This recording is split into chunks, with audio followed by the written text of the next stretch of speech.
Bumuo na ng San Juanico Task Group para matiyak ang kaligtasan ng bawat motoristang dadaan sa tulay. Alinsunod na rin sa kautusan ni Pangulong Ferdinand R. Marcos Jr. Ang maaksong balitang yan sa Civil Defense in Action Report na ito. Kasunod ng tagubilin ni Pangulong Ferdinand R. Marcos Jr. na takin ang tinatawag na structural safety ng San Juanico Bridge, binuo ang San Juanico Task Group na hindi lang tututok sa tulay, kundi lalo na sa mga motorista na daraan doon. Tututukan ng San Juanico Task Group ang tinatawag na security, safety at operational coordination sa lugar. Pangungunahan nito ng Office of Civil Defense na siyang lead agency at overall chair ng SJTG. Layunin nito na matiyak ang maayos na trapiko, seguridad at rapid response efforts sa tulay. Makikipag-coordinate ang task force sa mga partner agencies para sa safety protocols at structural assessments. We would like to apologize for any inconvenience sa mga kababayan natin. It's really unavoidable. But as early as May 10, meron na po tayong advisory and it was covered by multiple newspapers nationwide na meron po tayong road closure na limited at that time to 3 tons per axle pa lang. Now it's 3 tons per gross weight na sa mas mataas yung standard. But we did have an advisory and again, it's really a burden for our kababayans, but we do apologize because it is a necessary burden. Kasi yung safety naman nila po yung lookout natin. Kasi kung papayagan natin mag-cross, baka kung ano pang mangyari, and lives matter most than inconvenience. And for that, we apologize for any inconvenience na naranasan nila. Isa sa mga gagawin ay ang pagtatayo ng public assistance desk sa mga mega tent na ibinigay ng Tingog Party List. Matatagpuan ito sa magkabilang dulo ng tulay. Samantala, ang Department of Public Works and Highways naman ang tututok sa tinatawag na Vehicle Weighing Station para matiyak na lahat ng dadaan sa tulay ay sapat o tama lang ang timbang. We have a lot of PNP personnel at the site. Nagmaman din sila ng kaya nga nag-request yung DPWH ng PNP personnel, marami doon to avoid na incident na like that na makakadaan yung vehicle na more than 3 tons.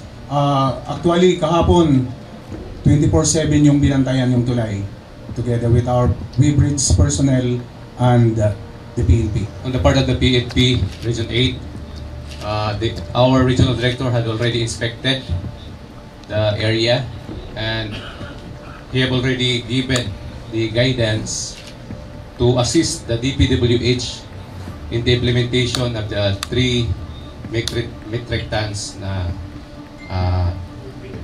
weight limit ng mga vehicles. So, yun. Bawal talaga ang mga lumagpas sa 3 metric tons na padaanin.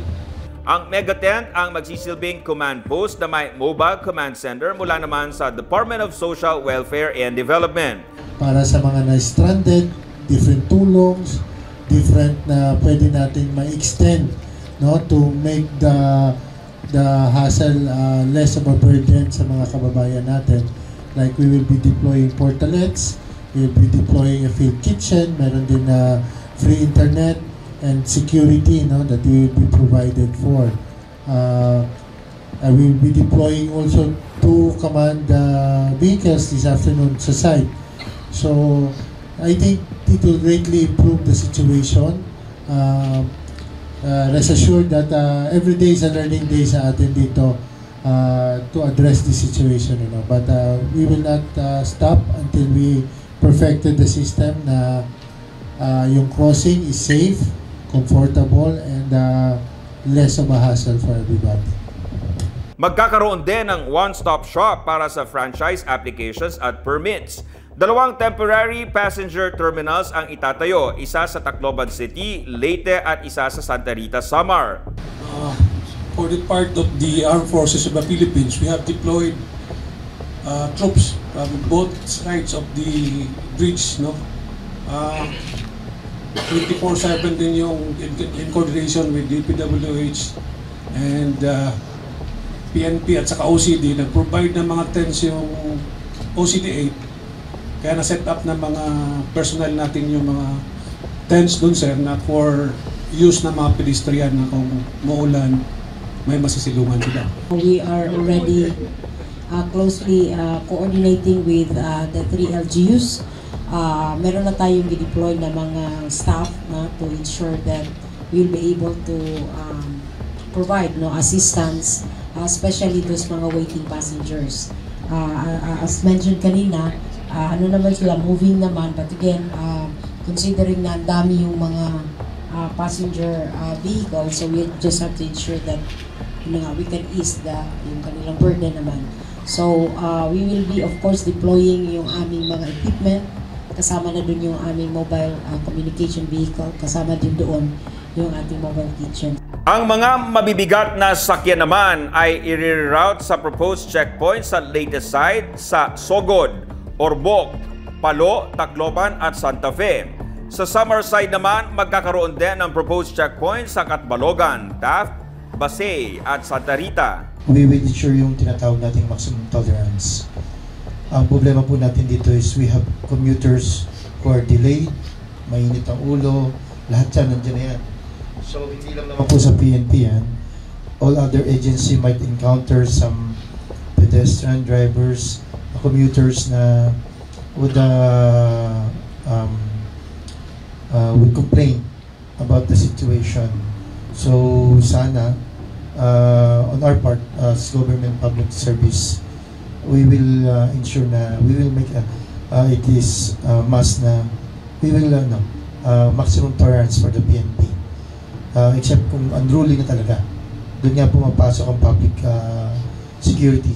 Epektibo ang naturang mga alituntunin kahapon, May 18, 2025. Bukod dyan ay hindi na papayagan ng mga tao na maglakad sa tulay, kundi pasasakayin sila sa coasters at light vehicles. Ayon kay OCD Administrator Undersecretary Ariel F. Depomuceno, mahalaga ang kooperasyon ng publiko. Hinikayat niya ang mga gagamit o gumagamit ng San Juanico Bridge na sumunod sa mga ipinatutupad na alituntunin para sa kaligtasan ng lahat. Ay kinakailangan nila ng emergency repair po dyan. Nang tanungin namin, ano ang rough estimate? Very rough estimate po ito, wala pa po masyadong detalye. Between 300 to 500 million pesos yung kinakailangan nilang pang-repair dyan. So wala naman po sa budget po yan na sa ngayon, yan ang alam po namin ng DPWH. So inaaral namin kung pwede ba yan makuha dun sa NDRRF fund natin. Ayaw naman po namin i-volunteer dahil nakangamba naman po tayo. Oo, saka last year nga po. O, kinapos din po tayo last year eh. Buti na lang, tumulong po ang Office of the President ng bandang late November to December. Nangihingi na po kami ng pondo talaga sa Office of the President po. Ang Office of Civil Defense Eastern Visayas kasama ang Regional Disaster Risk Reduction and Management Council ay pinanatili ang Blue Alert status sa lugar na ang ibig sabihin ay heightened preparedness and alertness.